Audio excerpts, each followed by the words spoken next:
In just a few minutes, small business owners can now sign up for Blackfoot Communication Services. Whether it's dependable voice options or internet services, sign up simply by visiting blackfootsmallbusiness.com. Click on the services you wish, select an installation time and date, and you're done. Small business services at the touch of your fingers. Connect to more with Blackfoot Communications and blackfootsmallbusiness.com.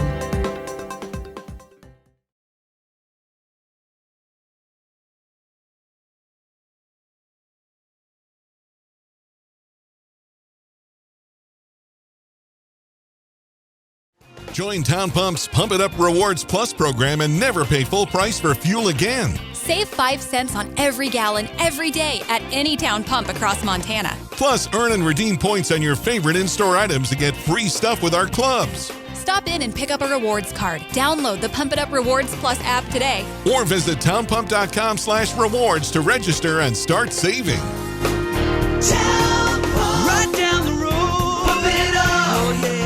There, trying something new here. Welcome in. Colter Nuanez, Skyline Sports, SkylineSportsMT.com.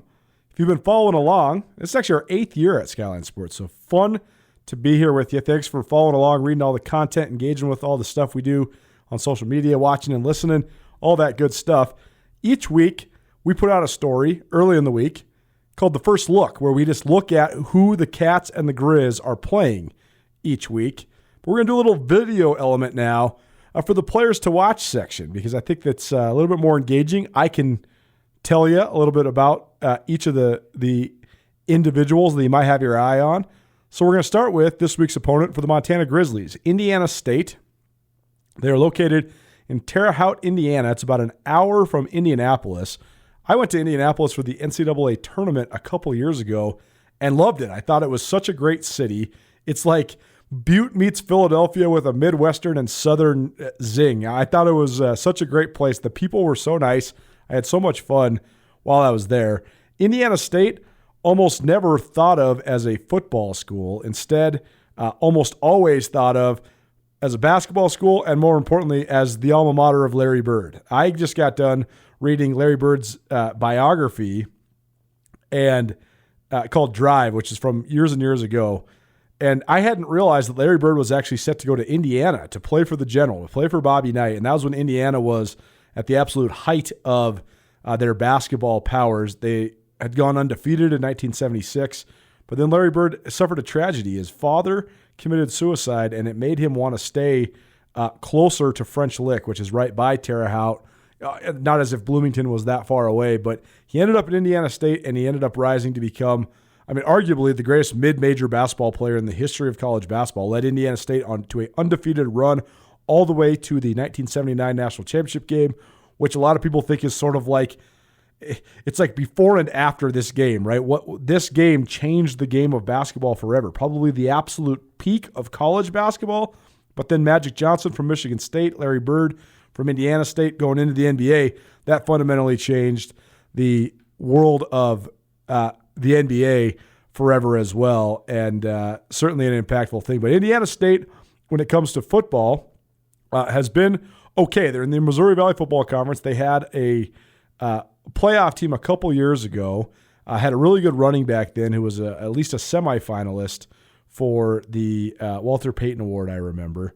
They're led by Kurt Mallory, who's in his 5th season at the helm there for Indiana State.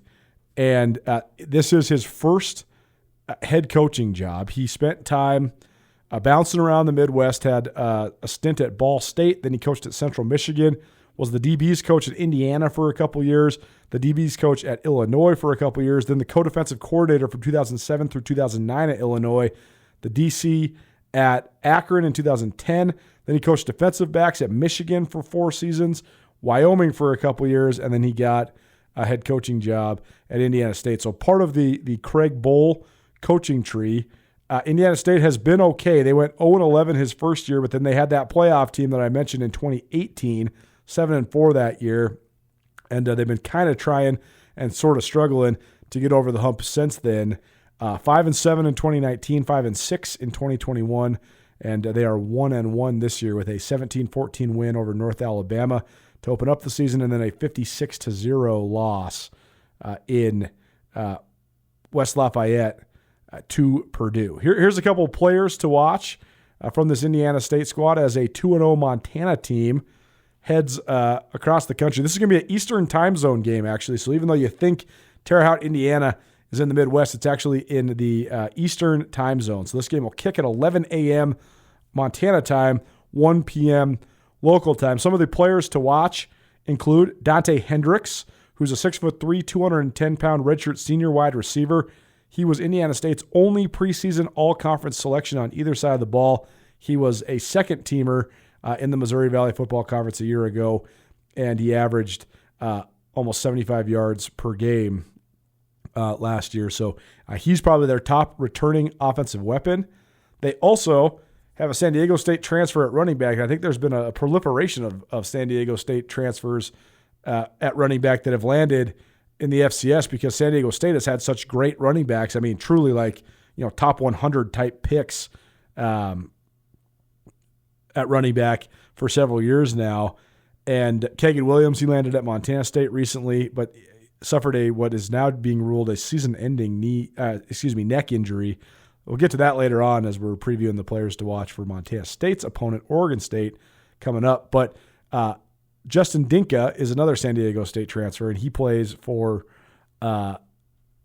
he should be the starting running back there for Indiana State. Defensively, Rylan Cole is one of the guys to watch.